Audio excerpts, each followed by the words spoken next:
விஜயை முதல்வராக பதவி பிரமாணம் செய்து வைக்கக்கூடாது, ஆளுநருக்கு உச்சநீதிமன்ற வழக்கறிஞர் கடிதம். பெரும்பான்மையை நிரூபிக்காமல் தமிழக வெற்றிக் கழகத்தின் தலைவர் விஜய்க்கு தமிழக முதலமைச்சராக பதவி பிரமாணம் செய்து வைக்கக்கூடாது என தமிழக ஆளுநருக்கு உச்சநீதிமன்ற வழக்கறிஞர் கடிதம் எழுதியுள்ளார். நடந்து முடிந்த சட்டசபை தேர்தலில் தாவேக தனிப்பெரும் கட்சியாக உருவெடுத்துள்ளது. விஜயின் தாவேக 108 இடங்களில் வெற்றி பெற்றுள்ளது. எனினும் 2 தொகுதிகளில் வெற்றி பெற்றுள்ள விஜய் அதில் ஒரு தொகுதியை ராஜினாமா செய்ய வேண்டிய கட்டாயம் உள்ளது. எனவே தாவேகவின் பலம் 107 குறையும்.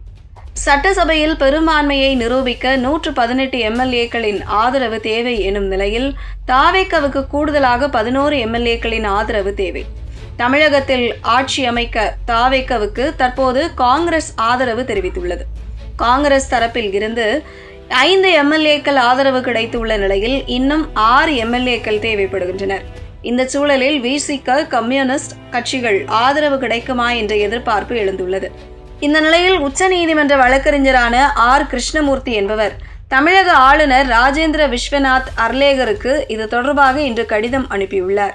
அதில் நடந்து முடிந்த சட்டமன்ற தேர்தலில் நடிகர் விஜயின் தமிழக வெற்றிக் கழகம் 108 இடங்களை கைப்பற்றி வெற்றி பெற்றுள்ளது. அதே நேரம் அறுதி பெரும்பான்மையை நிரூபிக்க தேவைப்படும் 118 எம்எல்ஏக்களை அவரது கட்சி பெறவில்லை.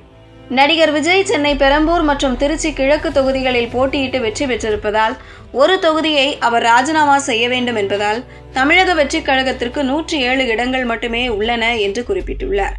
எனவே அறுதி பெரும்பான்மையை நிரூபிக்க மேலும் 11 உறுப்பினர்களின் எண்ணிக்கை அவருக்கு தேவைப்படுகிறது. அரசியல் சாசன கொள்கைகளை உறுதி செய்யும் வகையில் பெரும்பான்மை உறுப்பினர்களின் ஆதரவை நிரூபிக்காமல் விஜய்க்கு முதல்வராக பதவி பிரமாணம் செய்து வைக்க கூடாது என்றும் வழக்கறிஞர் கிருஷ்ணமூர்த்தி ஆளுநரை கேட்டுக்கொண்டுள்ளார்.